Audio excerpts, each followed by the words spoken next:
that something is real, then it is real in its effects. In terms of its social reality. In terms of the social reality, in terms of what people act according to their beliefs. Yeah.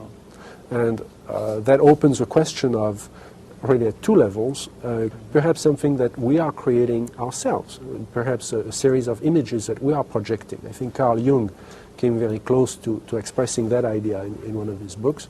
Or could it be manipulated purposely by people who have the technology to simulate UFO sightings? And people say, well, of course not. Who would do a thing like that? Well, I would remind you that during the Watergate investigation, it was discovered that there was a plan originated in the White House to surface a submarine off the coast of Cuba and paint the second coming of Christ over the island of Cuba using holograms.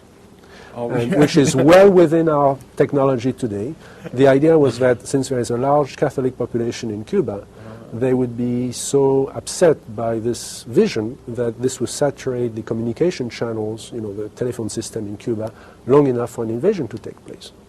How interesting. I never heard of that. Well, I think that's a classic in psychological warfare, but that kind of manipulation is well understood, and I have personally investigated several apparently genuine UFO cases where there was in fact a manipulation. My conclusion, the conclusion of scientists working with me, was that there was in fact a manipulation taking place, and that it was not a hoax on the part of the witnesses, but a hoax on the part of somebody much better organized than...